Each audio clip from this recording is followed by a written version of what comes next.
Hello,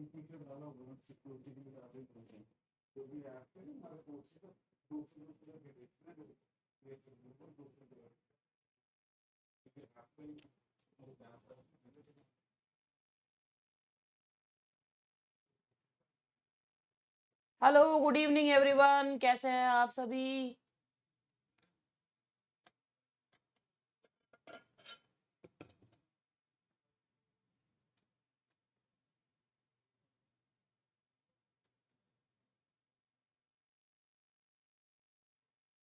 I was here all the time. मैं तो यही हूँ, बस ये है। तुम लोग अपना अपना रिवाइज कर रहे हो, मुझे मिस कर रहे हो। अच्छा, बहुत अच्छी बात है, बढ़िया। इतना लंबा समय नहीं हुआ है वैसे।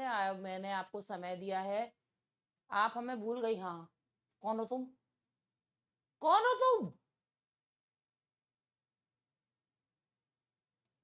है, ये नए नए से कौन दिख रहे मुझे? सच बताइए मैम, फोटो बहुत प्यारी थी आपकी। और उसमें ये मत सोच लेना कि उसमें तुमने सोचा होगा ये सर हैं हमारे, और ये जो सर है ये गंजे कैसे हो गए हमारे। तो मैं पहले ही आपको बता दूं, वो जो मेरी डीपी लगी हुई है वो मेरे भाई के साथ है। ठीक है। हाँ, वो मेरे भाई के साथ है। छुट्टी हो गई क्या? नहीं, अभी तो क्लास स्टार्ट हुई, अभी छुट्टी कहाँ हो गई? चलो, आज आप लोगों का जो ये टेस्ट सीरीज में लेकर आई हूँ, पहले आप सुन लो, मेरी बात सुन लो। सर तो नहीं लग रहे हैं। हाँ, हाँ, मेरा भाई है, छोटा भाई है मेरा। हाँ, हो गई। तो मैं आप लोगों को बता रही थी, अब मेरी बात सुन लो। अब let's get back to work, पढ़ाई की बातें कर लें। और जो है, उसमें सबसे पहली बात आप लोगों का ये, आज आपका जो रिवीजन टेस्ट सीरीज है ना, इसमें आप लोगों के जो क्वेश्चंस हैं दे आर रिलेटेड टू, कुछ इसमें क्वेश्चंस जो हैं वो आप लोगों के अभी पार्ट फिगर्स ऑफ स्पीच और लिटरेरी टर्म्स के हैं। उसके बाद आप लोगों को कुछ मैं प्रीवियस ईयर जो है वो वाले भी करवाऊंगी, प्रीवियस ईयर वाले भी कराऊंगी। ठीक है, तो चलो स्टार्ट करते हैं। और स्टार्ट करने के बाद फिर आगे बढ़ेंगे। तो क्वेश्चन नंबर 1 देखिए। सबसे पहला क्वेश्चन है, which figure of speech involves the substitution of the name of an attribute और adjunct for that of the thing meant, synecdoche, metonymy, catachresis या एंटोनोमेशिया। तो ये आप लोगों को सबको बहुत अच्छे से पता है इसका जवाब क्या है, कि कौन से फिगर ऑफ स्पीच में नाम जो है नेम चेंज हो जाता है, एंड दैट इज मेटोनमी। ठीक है, अब इसके जो साथ वाले हैं ना उनको भी देख लेते हैं। ठीक है, जो साथ वाले हैं उनको भी देख लेते हैं।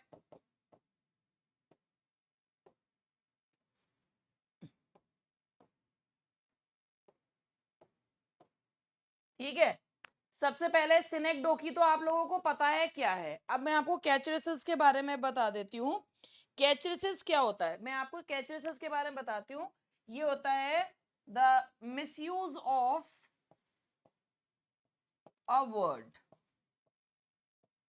यानी कि जहां पर जो शब्द यूज होना है ना उसकी जगह आप कोई और शब्द यूज करते हो, तो उसे कैचरेसिस कहा जाता है। ये एक ग्रीक टर्म है, इसका मतलब होता है मिसयूज। जैसे अलेक्जेंडर पोप की एक पोयम है, उसमें तुम देखना उसमें कैसे यूज करा गया। देखो इसमें ये है, the misuse of a word, या the use of a word in an incorrect way. जैसे यहाँ पे देखो देखो, मो द बियर्ड,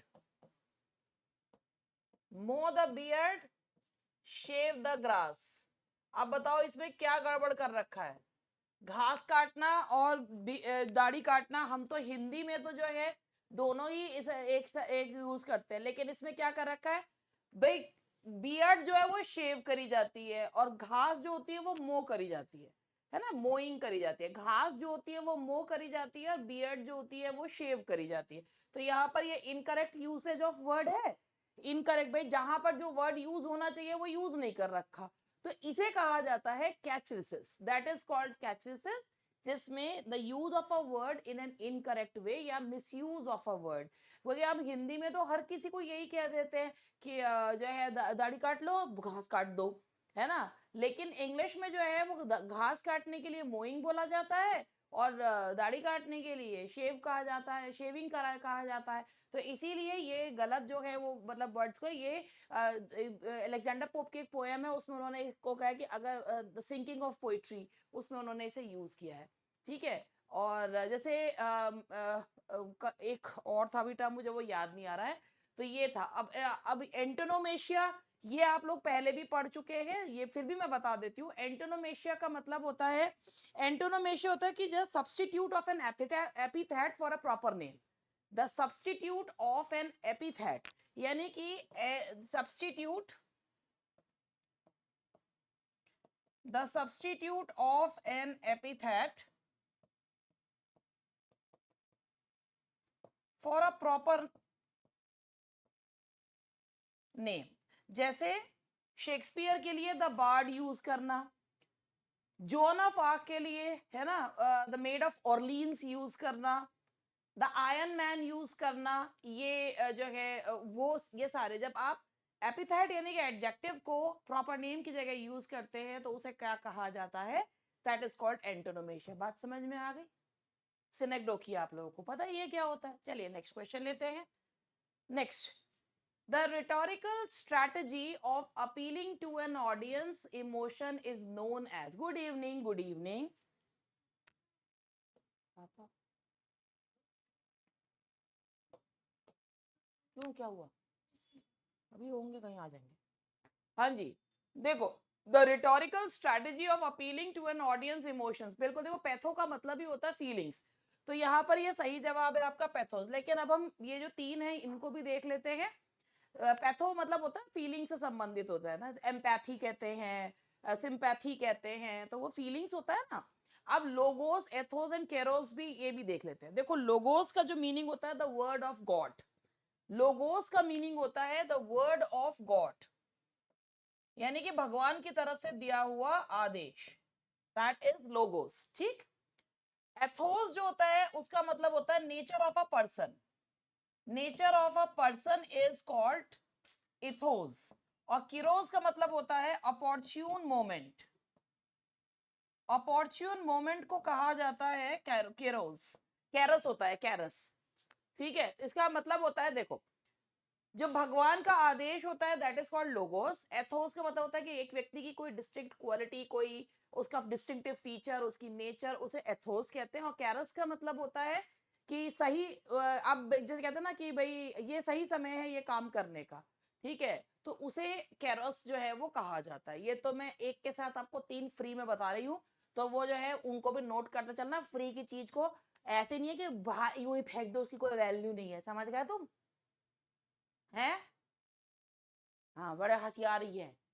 ओके, चलिए आगे बढ़ते हैं। Next question, a literary device in which speaker talks directly to someone who is not present और इज डेड और टू एन इनएनिमेट ऑब्जेक्ट। ठीक है, तो इसे क्या कहते हैं? बिल्कुल सही जवाब है आपका apostrophe.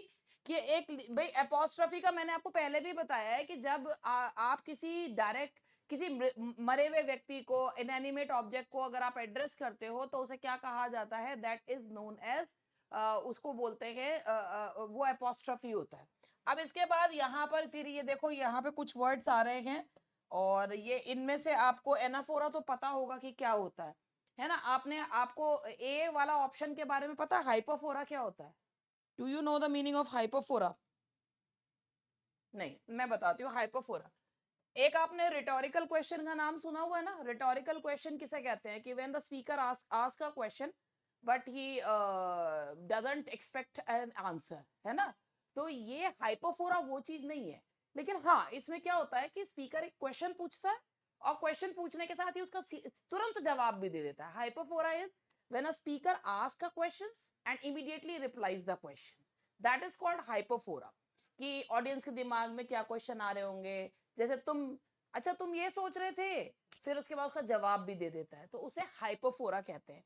When a speaker asks the question and immediately replies that question, that is called hypophora. ठीक है, उसे हाइपोफोरा कहा जाता है, याद रहेगा। और ना याद रहे तो लिख लेना, ठीक है। हाइपोफोरा मींस होता है when a speaker asks the question and immediately replies, answer के साथ ही क्वेश्चन। अच्छा, कैसे हो तुम? बढ़िया ही होंगे, है ना? क्या मैं पागल हुआ? हाँ, मैं तो पागल नहीं। तुमको क्या लगता है मैं पागल हूँ? हाँ, हाँ, मैं तो पागल ही हूँ जो तुम्हारे पीछे पड़ी रहती हूँ। है ना? मैं तो पागल ही बहुत बड़ी वाली पागल हूँ मैं तो। तुमने सही समझा मैं पागल ही हूँ। ये और कुछ हमारे स्टूडेंट्स तो इतने महान हैं जो ये इतने सुंदर एग्ज़ाम्पल मैं देती हूँ, उन्हें अपनी कॉपी में लिख भी लेते हैं। जैसे कौन-सा एग्ज़ाम्पल था वो हमारा डैश का एग्ज़ाम्पल था, पता नहीं किसका एग्ज़ाम्पल था। नमस्ते, नमस्ते वाला पंक्चुएशन में दिया था मैंने एक बार, पता नहीं मुझे याद नहीं आ रहा किसमें था वो। हाँ, वो किसमें था वो? पंक्चुएशन में दिया था मैंने और वो था कि जो है मुझे भेजा भी था वो वाला कि जो है नमस्ते नमस्ते जिसमें बात बीच में टूट जाती है, डैश का ही था वो एग्जांपल, है ना? कि हाँ नमस्ते नमस्ते ये कुछ इस तरीके का था, मतलब टूटी फूटी डैश होता है ना, बहुत जब विचार टूट जाते हैं उस तरीके से था। चिड़िया वाले और वो वाले, है ना? तो ये हाइपोफोरा, क्या तुमने मुझे पागल समझा? कहा हाँ मैं तो पागल ही हूँ बहुत बड़ी वाली। तो ये इससे जो है हाइपोफोरा हो गया। अच्छा अब ये देखो, ये एनाफोरा जो होता है ना, जब वर्ड्स जो हैं वो ऐसे वर्ड्स ऐसे लाइन के शुरू में रिपीट होते हैं। हाँ, तूने मुझे सेंड भी किया था। ये लाइन के शुरू में रिपीट होते हैं तो उसे क्या कहते हैं? एनाफोरा, ठीक है? और एपिस्ट्रॉफ क्या होता है? एपिस्ट्रॉफ होता है कि जब जो होते हैं ना वो वर्ड्स जो होते हैं वो एंड में रिपीट होते हैं, लास्ट में रिपीट होते हैं। यानी कि जब शुरू में रिपीट होते हैं तो एनाफोरा, और जब लास्ट में रिपीट होते हैं सक्सेसिव लाइंस में तो उसे एपिस्ट्रॉफ कहा जाता है, ठीक है? चलो आगे बढ़ते हैं। Which literary term describes the point of highest tension और drama in a narrative often marking a turning point? And that is climax. बिल्कुल सही जवाब है, वो क्लाइमैक्स होता है। क्लाइमैक्स जो टर्म है आपका वो लिया गया है आपका ग्रीक टर्म से लिया गया, जिसका मतलब होता है लेडर, जिसमें जो होता है छोटे से बड़े के क्रम में अरेंजमेंट जो है वो किया जाता है। अच्छा, इसके बाद आपके जो ये और टर्म्स हैं ये आपको पता है। डिनूमे का मतलब होता है अनरेवलिंग ऑफ द प्लॉट, है ना? रेजोल्यूशन या अनरेवलिंग, एक और भी है इसका, ये देखो रेजोल्यूशन के अलावा अनरेवलिंग ऑफ द प्लॉट भी है। डिनोमे का जो एक और वो भी है, वो अनरेवलिंग ऑफ द प्लॉट भी है, यानी कि प्लॉट में सारी जो गुत्थियां हैं वो खुल जाती हैं।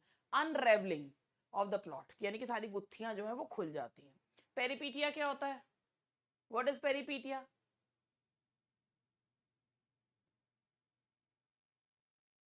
रिवर्सल ऑफ फॉर्च्यून या रिकॉग्निशन? बताओ बताओ। अच्छा, रिकॉग्निशन को क्या कहा जाता है? वो एनाग्नोरिसिस जैसा कुछ टर्म नहीं था? वो एनाग्नोरिसिस जैसा टर्म नहीं था जो ये बोल रहे हैं?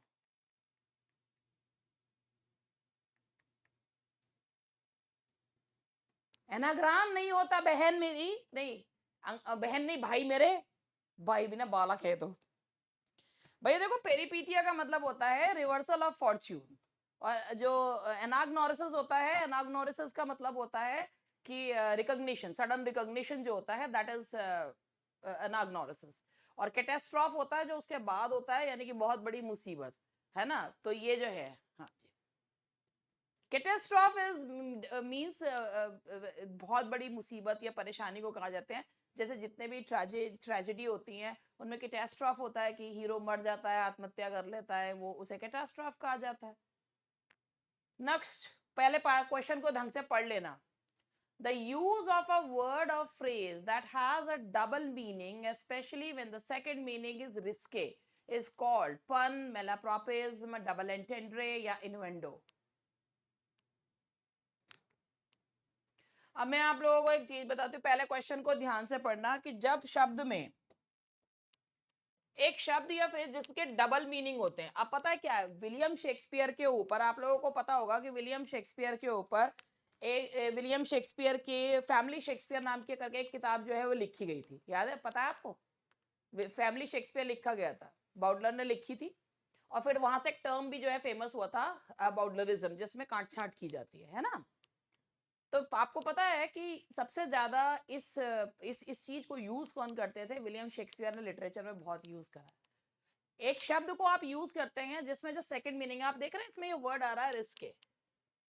इसका मीनिंग पता है क्या होता है? रिस्के का मीनिंग होता है कि जब जो दूसरा मीनिंग होता है वो या तो इनडिसेंट होता है या सोशली एक्सेप्टेबल नहीं होता, उसे कहा जाता है रिस्के, ठीक है? कि जो सेकंड मीनिंग होता है ना, that is not at all जो है वो वर्ड एक्सेप्टेबल नहीं होता। अब मैं आपको इसमें एग्जांपल, मैं जो एग्जांपल है मैं शेक्सपियर वाला एग्जांपल दे नहीं सकती, तो मतलब इस तरीके के एग्जांपल्स हैं कि मतलब मुझे पब्लिक प्लेटफॉर्म पे बोलते हुए थोड़ा अजीब लग रहा है। तो मैं वो एग्जांपल नहीं दूंगी, मैं आपको एक साधारण सा एग्जांपल देती हूँ। जैसे अगर कोई जो है आपको आप इसे पन, ये एक प्रकार का पन होता है, लेकिन इसमें जो दूसरा शब्द होता है ना, वो दूसरा शब्द जो होता है वो आप किसी को सेक्सुअली जो है वो उसमें एक सेक्सुअल इम्प्लीकेशन होता है, या वो एक इनडिसेंट वर्ड होता है ना। मैं आपको इसमें बता दूं, जैसे एक आप किसी को बोलते हैं यू आर लुकिंग हॉट, तो इसका एक मीनिंग है हॉट वर्ड का कि भाई पसीना आ रहा है, बहुत गर्मी हो रही है, तो वो यू आर लुकिंग हॉट कि इट्स इट्स। और दूसरा है आप एक सेक्सुअल इम्प्लीकेशन के तौर पर बोल रहे हैं hot word.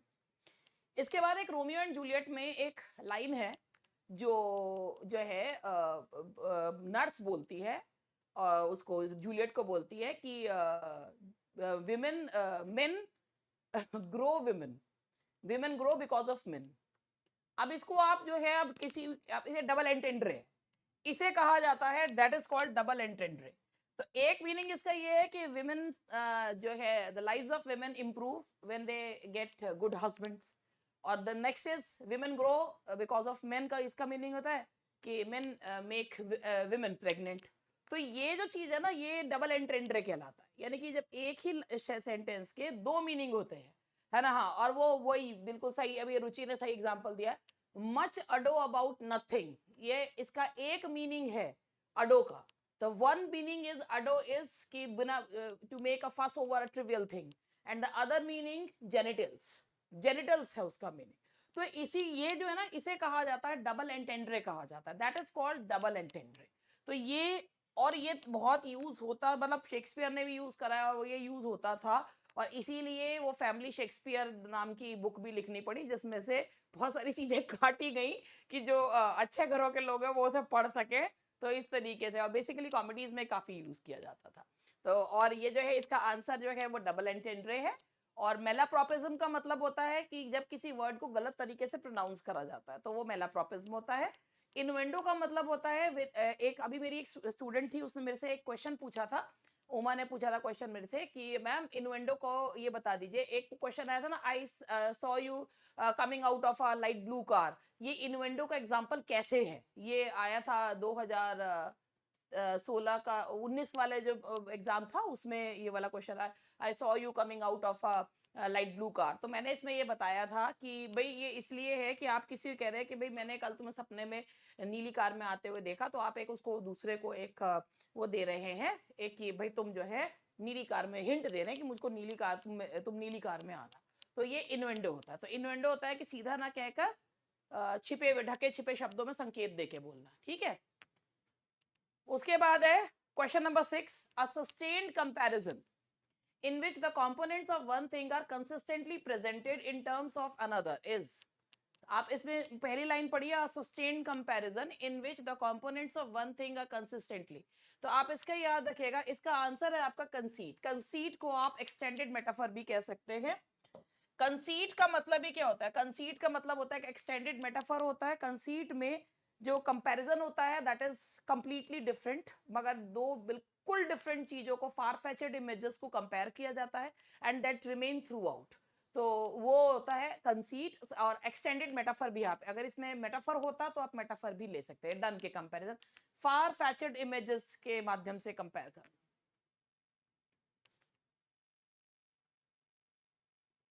Situational irony occurs when, situational, हाँ बिल्कुल, कंपेयर से लवर्स को करते। Situational irony occurs when a characters word contradict that true meaning, the audience is aware of information unknown to the characters, the outcome of events is contrary to what was expected, a character नहीं, आप पढ़ नहीं रहे हैं, situational irony कह रही हूं मैं। सिचुएशन वो ड्रामेटिक आयरनी होती है जो आप बी में जवाब दे रहे हो बालको, वो ड्रामेटिक आयरनी होती है जो आप लोग जवाब दे रहे हो, that is dramatic irony. Situational irony का मतलब होता है, मैं आपको एक इसका एग्जांपल देती हूँ, the outcome of events is contrary to what was expected. किसी व्यक्ति ने अपनी सुरक्षा के लिए बंदूक खरीदी, ठीक है। अब बंदूक खरीदी और उसके घर में चोर घुस गए, ठीक है, और चोरों ने उसी की बंदूक चुरा के उसी की खोपड़ी पर तान दी कि चल भाई सारा सामान बांध दे, अपनी बंदूक की मदद से वो लुट गया। तो ये क्या है, सिचुएशनल आयरनी, है ना। और वो, या बंदूक लाए अपनी सुरक्षा के लिए, साफ कर रहे हैं, और वो बंदूक से साफ करते करते खुद ही में ही जो है खुद के ही चल गई, लग गई। तो that is called situational irony. The outcome of events is contrary to what was expected. हाँ, ये मैंने एग्जांपल दिया भी था ना, यही आपको एग्जांपल भी याद है. तो इसे सिचुएशनल आयरनी कहा जाता है कि जब आप सोचते हैं कुछ इवेंट्स के बारे में और हो जाता है कुछ, तो वो कहते हैं. ये जो आप कह रहे हैं, जैसे डंकन है, डंकन जब मकबेथ की कैसल इन्वर्नस में जाते हैं और वहां पर कहते हैं ना, खाना खाते खाते कह रहे हैं आजकल पता नहीं चलता, लोगों के चेहरे पे नहीं लिखा होता, सोच रहे होते हैं कुछ और मन जो है मुंड हिला हिला के बात कर रहे होते, बहुत मुस्कुरा रहे होते हैं, है ना. तो जो है ना, तो वहां पर होता क्या है, वो ऑडियंस को पता है कि what is going to happen next, कि मकबेथ ने और उसकी पत्नी ने पहले ही डंकन को मारने की सोच रखी है. बट डंकन खाना खाते खाते हो आजकल लोग बड़े निकम्मे हो गए हैं और खा रहे हैं. तो वो जो है, और जो है होना क्या है कि वहां पर जो है मकबेथ के दिमाग में खिचड़ी पक रही है कि कब ये जो है सोए और मैं इनको टपकाऊं. तो ये जो होता है ना, that is called dramatic irony. तो ये ड्रामेटिक है. और ये ऊपर वाला जो है, that is characters words contradict their true meaning, it's verbal irony. Oh! आ गई? जब आप जो है भई, आप जो है जैसे किसी को ये कहना कि भई आज इतनी जल्दी कैसे आ गए? तो वो जो है जो कोई लेट आए, उठ गए, है ना? यही है हमारे राजकुमार. तो जो है जब 100 विद्वान मरे थे तब इनका जन्म हुआ था, जबकि कोई जो फेल होकर आए. तो ये होता है वर्बल आयरनी. तो इसे कहते हैं a character experiences a tragic realisation. इसका तो है ही नहीं इसके. तो the answer is C. Now question number 8, which literary term refers to a. हाँ हाँ हाँ, क्या मेरी बात डोनाल्ड ट्रंप से हो रही है? बिल्कुल सही जवाब.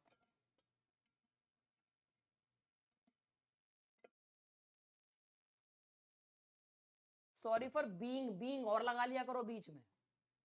Which literary term refers to a speech by one character in a play expressing their thoughts aloud to the audience, and that is दो other allowed to the audience, दो other characters may be present. हाँ, इसका answer होगा आपका side होगा, क्योंकि सोलिलोकी में जो अन्य कैरेक्टर्स वो अकेला होता है, वो और नहीं होते हैं, है ना, वो अन्य लोग नहीं होते हैं. That is the difference between soliloquy and aside. The repetition of the same word or phrase at the beginning of successive clauses or sentences is, that is बिल्कुल सही, एनाफोरा. ठीक है. एपिस्ट्रॉफ आपको मैंने बता ही दिया था. दैट इज जो एपिस्ट्रॉफ जो है वो मैंने आपको बताया था कि जब सक्सेसिव लाइंस के एंड में होता है, और कियास्मस होता है, रिवर्सल ऑफ वर्ड ऑर्डर जो होता है उसे कहते हैं. एक वर्ड आप लोगों को अभी वो वाला बता देती हूँ.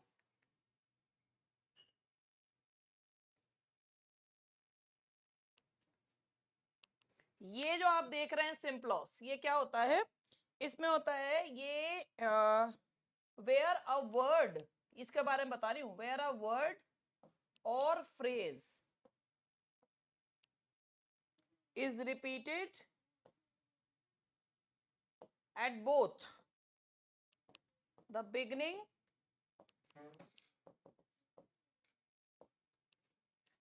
And the end of successive sentences. इसे कहते हैं, यानी कि भाई देखो, एनाफोरा में शुरू में होता है, एपिस्ट्रॉफ में लास्ट में होता है, और जो सिंप्लोस होता है ये ज्यादा ही जो है बहुत ही भुखंडू होता है. ये इसको पहले भी रिपीटिशन चाहिए और अंत में भी रिपीटिशन चाहिए. बहुत बड़ा भुखंडू होता है ये. ठीक है. तो ये रिदमिक इफेक्ट जो है वो लाता है. जैसे जैसे एग्जांपल है, for want of a nail the shoe was lost. ठीक है. For want of a nail the shoe was lost. For want of a shoe the horse was lost. तो देखो आप बड़ा, for want of a nail the shoe was lost. क्या हो repeat पहले? For want of a nail the shoe was lost. For want of a shoe the horse was lost. ऐसे for for भी repeat हुआ और lost भी repeat हुआ. तो जब दोनों रिपीट होते हैं, मैंने शुरू का वर्ड भी रिपीट होता है, लास्ट का वर्ड भी रिपीट होता है, तो वो क्या होता है? That is symploce. ठीक है. ठीक. ओके. समझ गए? A figure of speech that combines contradictory terms is a. नहीं, कॉन्ट्राडिक्टरी टर्म्स को जो लेकर आता है, कॉन्ट्राडिक्टरी इसको अगर आप पैराडॉक्स बोलोगे ना, तो इसमें होगा कि there would be a contradictory statement but truth, the statement contains a truth. ठीक है, तो वो होगा ना ना ना, एंटीथीसिस है। Figure that come contradictory terms लिखा है, कॉन्ट्राडिक्टरी स्टेटमेंट्स नहीं लिखा, होशियारो। वर्ड्स टर्म्स लिखा है। डी कैसे हो गया ये? डीएजी दादाजी, अरे एक चीज ये देखो, यहाँ कॉन्ट्रडिक्टरी टर्म्स लिखा है। अगर यहाँ स्टेटमेंट्स लिखा होता तो हम एंटीथीसिस करते। अगर यहाँ पे होता कि self contradictory statement which has a tinge of truth, तो वो पैराडॉक्स होता। ठीक है, लेकिन ये क्या है? ऑक्सिमोरॉन है, क्योंकि यहाँ पे कॉन्ट्रडिक्टरी टर्म्स की बात की जा रही है। Open secret.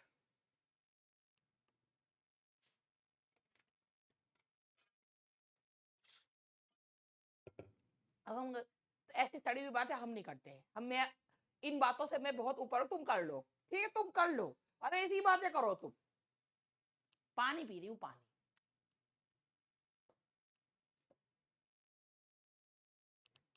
पानी पी रही हूँ। The arrangement of words or phrases in a parallel or corresponding structure, often involving a reversal of the order of the elements in the second clause, is called. बताओ, ये chiasmus है ना? Foul is fair and foul fair is foul. Chiasmus का मतलब होता है कि reversal of word order जो होता है उसे कहा जाता है। ठीक है जी, रिवर्सल ऑफ वर्ड ऑर्डर को। इसके अलावा अब आपका इसमें एक पैरेललिज्म है, ये भी मैं आपको बता देती हूँ। पैरेललिज्म जो फिगर ऑफ स्पीच होती है, एग्जाम्पल, आपको पता है ये जो एग्जाम्पल है ना, आई केम, आई सॉ, आई कॉन्कर्ड, ये कई चीजों का एग्जाम्पल है। ये कई फिगर ऑफ स्पीच का एग्जाम्पल है। ये क्लाइमेक्स का एग्जाम्पल है। ये एसन रिटर्न का एग्जाम्पल है। ये एसन रिटर्न का भी एग्जाम्पल है, because there is no conjunction in between. ठीक है, एसन रिटर्न का है। इसके अलावा ये पैरेललिज्म का भी है। पैरेललिज्म का मतलब होता है कि जब हम एक जैसा ग्रामेटिकल स्ट्रक्चर पैरेलल रखते हैं just for the sake of emphasis और रिदम, तो उसे पैरेललिज्म कहा जाता है। For the sake of emphasis, for the sake of rhythm जब रखा जाता है, एक जैसा ग्रामेटिकल स्ट्रक्चर रखते हैं। आप देख रहे हैं यहाँ पे आई केम, आई सॉ, आई कॉन्कर्ड, सब में आई आ रहा है, और सब में जो है वो वहां पर जो है वो वर्ब की सेकंड फॉर्म आ रही है, तो इसे इसे कहते हैं पैरेललिज्म। तो पैरेललिज्म का मतलब यही होता है कि for the sake of rhythm, climax है, एसेंड रिटर्न है, और इसके अलावा ये पैरेललिज्म का भी एग्जांपल है। नहीं, ये रुचि है ना फोरा का एग्जांपल इसलिए नहीं है क्योंकि ये ना, ये मैंने तो इस तरीके से लिखा है, ये एक ही लाइन है ना, सक्सेसिव लाइंस में थोड़ी है। ये एक लाइन है, ये तो पूरी एक लाइन है, चूंकि मेरे पास जगह नहीं रही, ये तो एक लाइन है ना। आई केम, आई सॉ, आई कॉन्कर्ड, ये ऐसे थोड़ी है, ये ऐसे है, इसलिए तीन लाइंस नहीं है ना ये। Which literary term describes a character who undergoes significant internal change throughout the course of a narrative? सही जवाब है आपका, दैट इज राउंड कैरेक्टर। ठीक है, राउंड कैरेक्टर। भाई देखो, एक होता है राउंड कैरेक्टर। राउंड कैरेक्टर का मतलब होता है कि जो थ्री डायमेंशनल होता है, यानी कि जो समय के साथ जिसके अंदर चेंजेस आते हैं। जो फ्लैट कैरेक्टर होता है उसके वो टू या इधर गुड और बैड, उसके अंदर और कोई फीचर नहीं होता है। स्टॉक कैरेक्टर्स किसे कहते हैं? स्टॉक कैरेक्टर्स का यूज शेक्सपियर बहुत किया करते थे। किन्हें कहते हैं स्टॉक कैरेक्टर? जैसे कॉमेडियंस होते हैं, एक मैंने आपको बताया भी था, स्टॉक कैरेक्टर के एग्जांपल भी दिए थे, जो मूवीज में भी होते हैं ना स्टॉक कैरेक्टर। इवन मैंने आप लोगों को, हाँ, दुल्हन की सहेलियां और एक कॉमेडियन, ये जो होते हैं इन्हें स्टॉक कैरेक्टर्स जो है वो कहा जाता है ना। जो स्टॉक कैरेक्टर होते हैं एक ऐसा कैरेक्टर जिसे मतलब विभिन्न उसमें जो है वो देख सकते हैं। हाँ, बहुत बढ़िया। जो विभिन्न नैरेटिव्स में देख चुके होते हैं, जैसे वो ना, उन्हें देख के ही आप रिकॉग्नाइज कर लेते हैं बिल्कुल, जैसे रामू काका टाइप्स, बेचारी माँ जो है, और जो है और वो स्टीरियोटाइप्स होते हैं। और जैसे mean step mother, step mother है तो मीन होगी, और बाकी देखो भैया, मैं कोई भी ऐसा स्टेटमेंट नहीं दूंगी जो तुम मेरे मुंह से निकलवाना चाह रहे हो, मैडम इसके बारे में बोल दो, मैं बिल्कुल नहीं बोलूंगी। मुझे पता है तुम क्या बुलवाना चाह रहे हो, मगर मैं बिल्कुल नहीं बोलूंगी। डिकेंस के कैरेक्टर्स फ्लॉट फ्लैट होते हैं, जैसे जो loyal servant, mean step mother, और यही दुल्हन की सहेलियां, दूल्हे के ही जो ऐसे ही छिछोरे दोस्त। ठीक है, चलो आगे बढ़ते हैं। तो इसका आंसर राउंड क्या है? फ्लैट कैरेक्टर, स्टॉक कैरेक्टर आपको बता दिया मैंने। स्टैटिक कैरेक्टर का मतलब होता है गति कैरेक्टर जिसके अंदर चेंजेस नहीं आते हैं। A narrative poem that tells a story often of love, adventure of or heroism is, जो कहानी कहती हुई पोयम होती है। अच्छा अब एक बात बताओ आपको, इसमें ना इन्होंने लॉन्ग नहीं दे रखा। अब यहाँ पर क्या है, ये एपिक भी हो सकता है और बैलेड भी हो सकता है, क्योंकि लेकिन हाँ ये बैलेड को के लिए नहीं है। नैरेटिव है, कहानी कहती हुई पोयम होती है, इसमें ना लॉन्ग पोयम लगना चाहिए था। A long narrative poem that tells a story of of love, adventure, of heroism. तो वो एपिक इसमें दे रखा है, वैसे इसमें बैलेड भी हो सकता था, क्योंकि बैलेड और एपिक एक वो, ये बैलेड लंबा होता है, एपिक छोटा होता है, तो वही वाली बात है। लेकिन हाँ इसमें अगर लॉन्ग नहीं दे रखा तो अपन क्या लगाएंगे, बैलेड ही लगाएंगे। जब लॉन्ग नहीं दे रखा तो बैलेड लगाएंगे, क्या करें भाई। लॉन्ग एपिक की पहचान ही यही है कि उसके लॉन्ग लगना चाहिए। चलो, the substitution of a mild और less direct expression for one that is harsh और ब्लंट इज। ये सब आपको पता है कि ये इसे यूफेमिज्म कहा जाता है, कि जब हार्श और ब्लंट चीज के लिए, जैसे मरने की जगह, डाइड की जगह आप पास्ट अवे लगाते हैं, तो उसे यूफेमिज्म कहा जाता है। और बाकी इसमें और भी मैं आप लोगों को बता देती हूँ।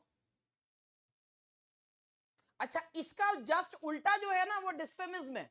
ये सामने आपको दिख रहा है ना, ये डिस्फेमिज्म जो इसका उल्टा है। यूफेमिज्म में क्या होता है कि जब आप किसी के कोई बुरी चीज को अच्छी चीज से वो करते हैं तो वो यूफेमिज्म होता है। और डिस्फेमिज्म मतलब होता है often harsh critical thing for a positive thing. इसका एग्जांपल भी मैं आप लोगों को बताती हूँ। डिस्फेमिज्म का मतलब होता है, और एग्जांपल है,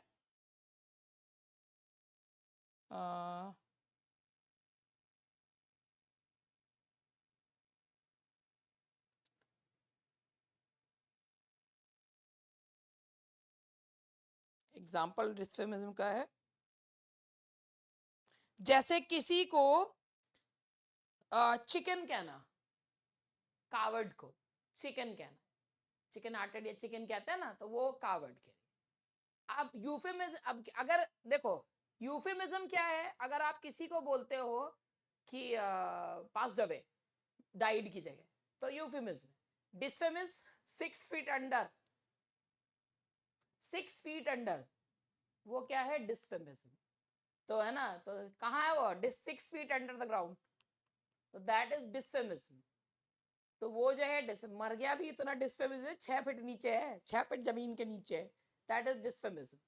तो यूफेमिज्म का जस्ट उल्टा जो है वो डिस्फेमिज्म है।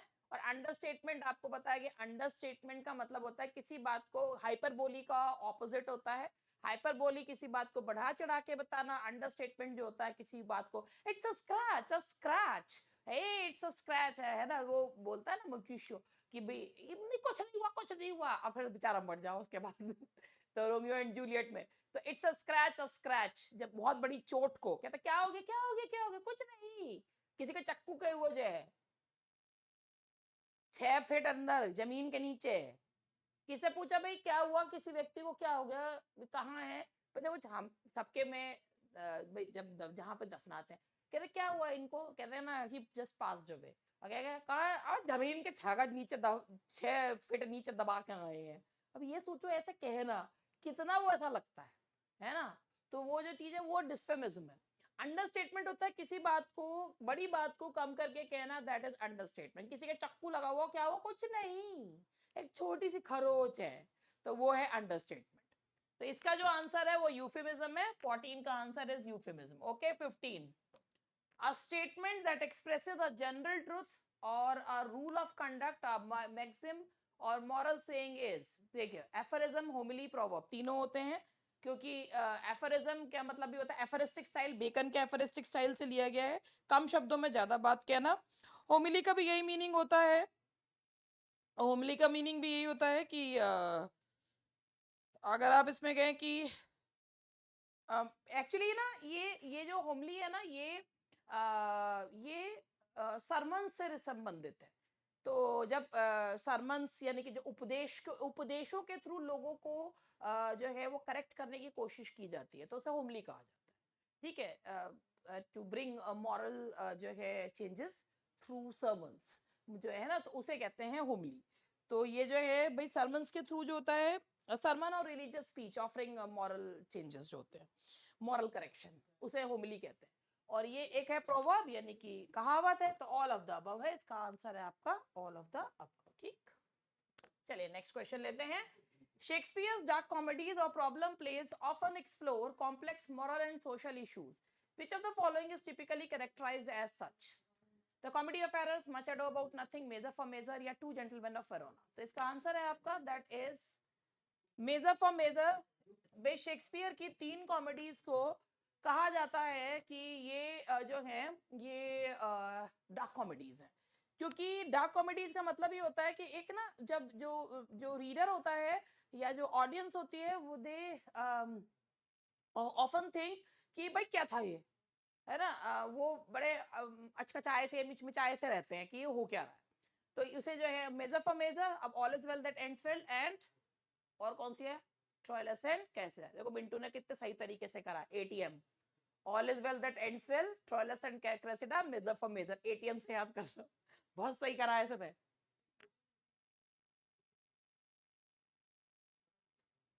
द कॉन्सेप्ट ऑफ, हमने भी वाह बहुत बढ़िया पूछा। The concept of the tragic flaw is central to many of Shakespeare's tragedies.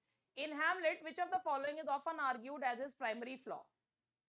Jealousy, ambition, indecisiveness या प्राइड। भाई देखो हैमलेट की सबसे बड़ी प्रॉब्लम ये थी कि he was unable to take decision on time, and that is he prolong the action. ठीक है, तो वो जो है इंडिसिसिवनेस इज द आंसर।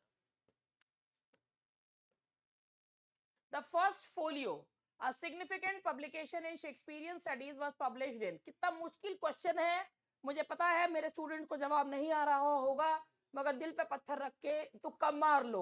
बहुत ही मुश्किल क्वेश्चन है, इतना मुश्किल क्वेश्चन है कि आप लोगों को मुझे पता है जवाब नहीं आ रहा होगा। और जो है इसका आंसर है 1623। और ये बहुत ही मुश्किल क्वेश्चन का जवाब मुझे देना पड़ा, और हमारा अंकित इतना एक्साइटेड हो गया कि ढेर सारे सी जो है वो लगा दिए उसने, क्योंकि उसको गलतफहमी हो गई कि he is the only one जो है who is giving the who is typing the answer. ठीक है, चलो भैया। Which of Shakespeare's romance features elements of magic, shipwrecks, and the reunion of separated family members? Question पढ़ लो होशियारो। Question ये है कौन सा शेक्सपियर का रोमांस है। शेक्सपियर के लास्ट के प्लेस को रोमांसेस कहा जाता है। ठीक है, पेरिकल्स है, सिम्बलीन है, विंटर्स टेल है और टेम्पेस्ट है। इन चारों ही प्लेस में आपको मैजिक का है, शिपरैक्स है, सेपरेटेड फैमिलीज हैं, सभी में ही है, तो ऑल ऑफ द अबव आएगा। टेम्पेस्ट नहीं है होशियारो, डी है, डी डी है आंसर, बहन मेरी डी है। तेरी क्लास, अच्छा क्लास भी रुक गई तेरी। Question number 20. The influence of which philosophical movement is often seen in the skeptical and questioning nature of some of Shakespeare's character?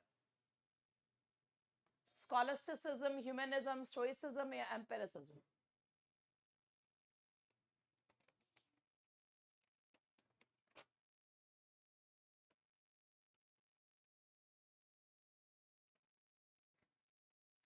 देखो इसमें बताया गया है the influence of which philosophical movement, कौन से फिलोसॉफिकल मूवमेंट का प्रभाव आपको देखने को मिलता है कुछ शेक्सपियर के कैरेक्टर्स में। देखो कौन सा मूवमेंट आया था, रेनेसांस जो मूवमेंट था, रेनेसांस मूवमेंट में बेसिकली जो है वो किसको वो दिया गया था, है मोनिका है क्लास में। रेनेसांस मूवमेंट में किस चीज को वो दिया गया था, मानव को। ह्यूमनिज्म एक अलग ही वो आया था, वाद ही अलग था, ह्यूमनिज्म था। ह्यूमनिज्म का मतलब क्या होता है कि when human beings are given importance rather than God. Theology की जगह जब ह्यूमन बींग्स को इंपॉर्टेंस दी जाती है ना, तो इसीलिए इन्फ्लुएंस ऑफ विच फिलोसफी, कौन से मूवमेंट को देखने को मिलता है, दैट इज ह्यूमनिज्म का देखने को मिलता है। तो बच्चों ये हुए आपके कुछ क्वेश्चन यहाँ तक। अब मैं आपको ना प्रीवियस ईयर के जो है वो लिटरेरी टर्म्स के क्वेश्चन करा रही हूँ, ठीक है, जरा वो भी कर लो। इससे आगे मैंने प्रीवियस ईयर के वो लिए हैं।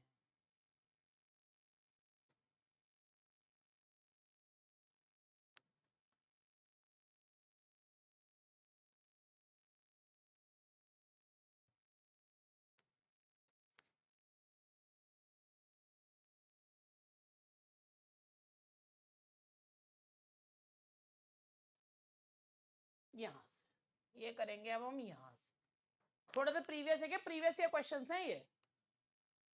हाँ हाँ मिल जाएंगे मिल जाएंगे, वैसे तुम्हारे पास ये सब हैं, फिर भी मिल जाएंगे तुम्हें। Blank words is rhymed iambic pentameter, unrhymed iambic pentameter, dactylic tetrameter या anapistic hexameter। तो मैं देखो ब्लैंक वर्ड्स का मतलब ही क्या होता है कि अनराइम्ड आयम्बिक पेंटामीटर, यानी कि लाइंस में बाद में राइम नहीं, ये सारे previous year questions. Unrhymed iambic pentameter, ठीक है, जवाब सही। An alexandrine is the last line of Spenserian stanza, बिल्कुल सही। चलो अब एक जवाब, क्वेश्चन का जवाब दो। स्पेंसेरियन स्टैंजा में 9 लाइंस होती हैं, स्पेंसर ने इसे फेरी क्वीन लिखने में यूज किया था, ठीक है। अब ये बताओ कि इसमें जो है किट्स ने कौन सी पोएम लिखी है स्पेंसेरियन स्टैंजा में।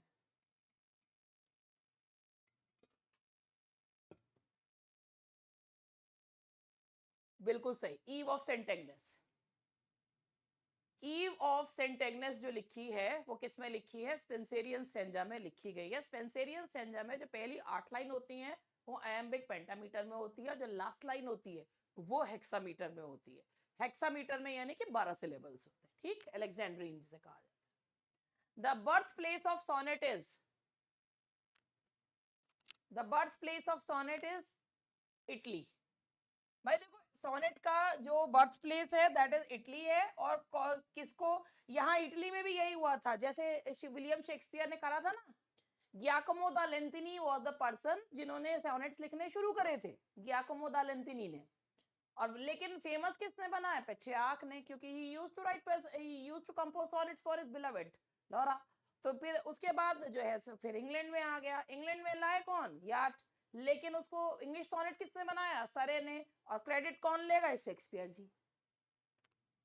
शेक्सपियर जी ले गए, क्यों, क्योंकि जो दिखता है वो बिकता है। तो ये हो गया, इटली हो गया इसका answer.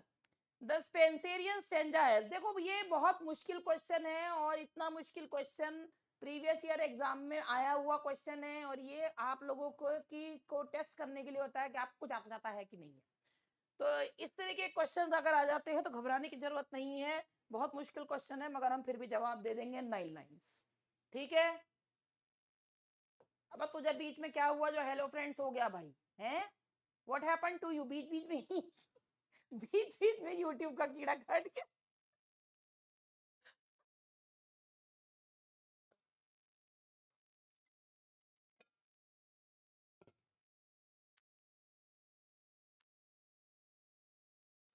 The principal object of satire is, the principal object of satire is to ridicule folly or vice। Satire का जो प्रिंसिपल ऑब्जेक्ट होता है वो होता है कि किसी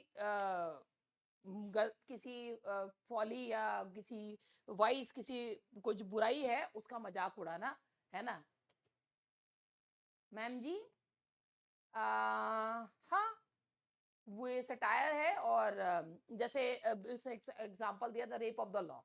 रेप ऑफ द लॉक में बेसिकली पोप ने उस समय के जो एलीट क्लास थी उन लोगों के ऊपर सटायर किया है कि उनका क्या काम था। उनका एक ही, और छोटी छोटी बातों पे लड़ाइयाँ हो जाया करती थी, हाँ, अमीरों पर जो है। The terza Rima is the stanza of, the terza Rima is the stanza of, terza Rima 3 line का स्टैंजा होता है और इंटरलॉक्ड होता है, ए बी सी बी, ये इसकी राइम स्कीम्स होती है। वाओ क्वेश्चंस है ना भाई, देखो ये वाओ क्वेश्चन इसको मत बोलो, ये वो क्वेश्चंस हैं जो प्रीवियस ईयर क्वेश्चंस हैं। ये प्रीवियस ईयर क्वेश्चंस है, मैंने नहीं बनाया ये उसमें पूछे, ये जो है सारा ये प्रीवियस ईयर का ही ले रखा है मैंने, ये सब प्रीवियस ईयर ले रखा है मैंने।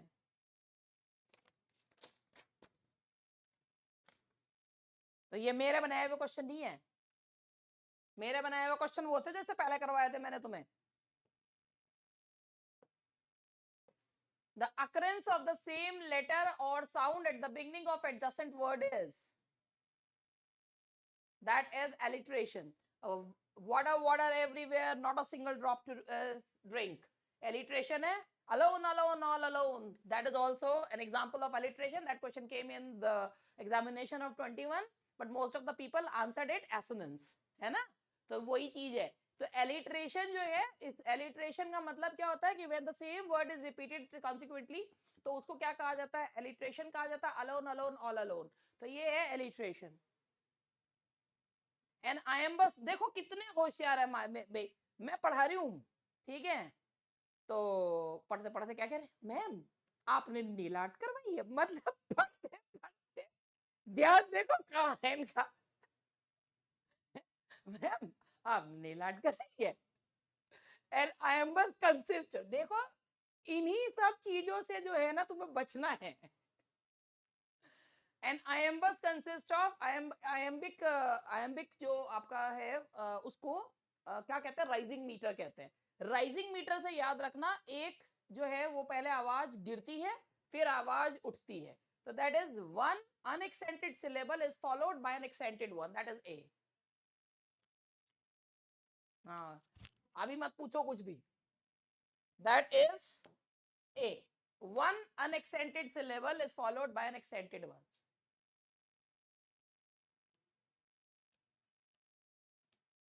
ये राइजिंग मीटर पूछना चाह रहा है। राइजिंग मीटर क्या होता है? राइजिंग मीटर पूछना चाह रहा है क्या होता है? अरे चुप रही, तेरे मतलब की बात नहीं। कुछ नहीं कुछ नहीं, चलो चलो। Question number 30, friendship is a sheltering tree, identify the figure of speech. देखो भाई, जब इसमें जो है इसमें हमारा जो फिगर ऑफ स्पीच है वो मेटाफर है, क्योंकि इसमें फ्रेंडशिप को ट्री से कंपेयर करा है, मगर जो वर्ड्स है कंपैरिजन के वो यूज नहीं करे हैं, that is metaphor. The substitution of a part for the whole is, substitution of a part for whole is synecdoche, कि जब जो है पार्ट फॉर होल या होल फॉर पार्ट, उसे सिनेक्डोकी कहा जाता है। यह क्वेश्चन और उन क्वेश्चंस में बहुत अंतर था जो तुमने शुरू में करे थे। A verse of two lines of equal length rhyming with each other at the end is called couplet. Couplet बिल्कुल सही। और हीरोइक कपलेट भी बोल सकते हैं, क्योंकि वो किसमें यूज हुआ करते थे, उनको एपिक्स में यूज किया करते थे, इसलिए वहां से उनका नाम जो है वो पड़ा heroic couplet. Alone, alone, all alone, alone on a wide, wide sea, identify the figure of speech. Alliteration, alliteration, alliteration, क्योंकि ए रिपीट हो रहा है।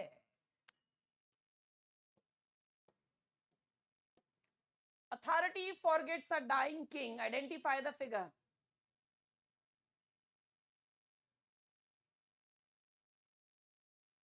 मैम कपलेट दिया ना बेटे, बात ये कपलेट में हो भी सकता है और नहीं भी हो सकता, ये चीज।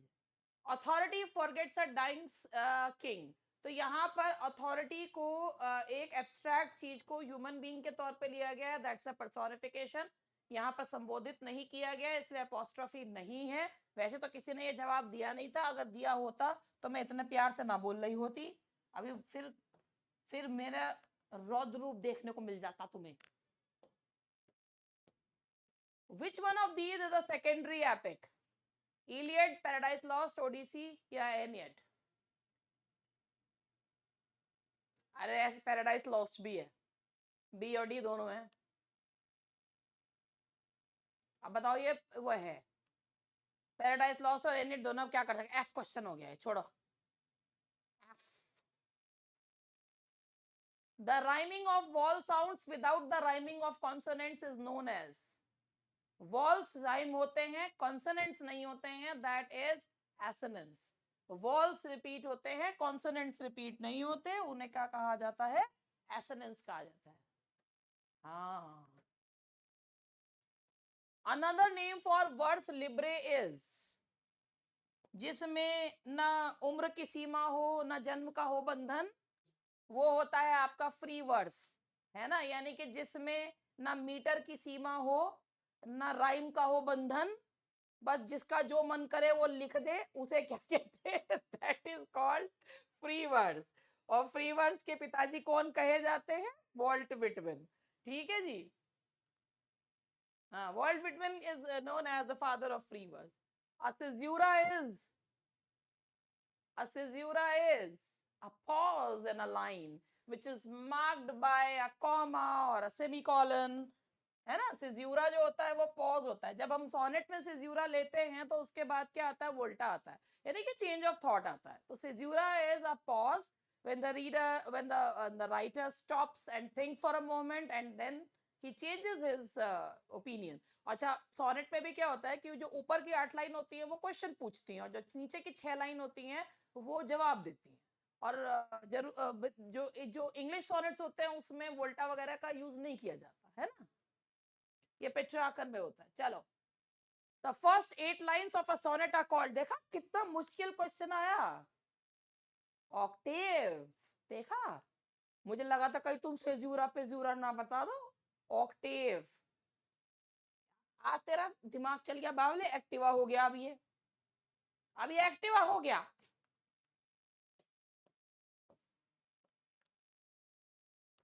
ऑक्टेव।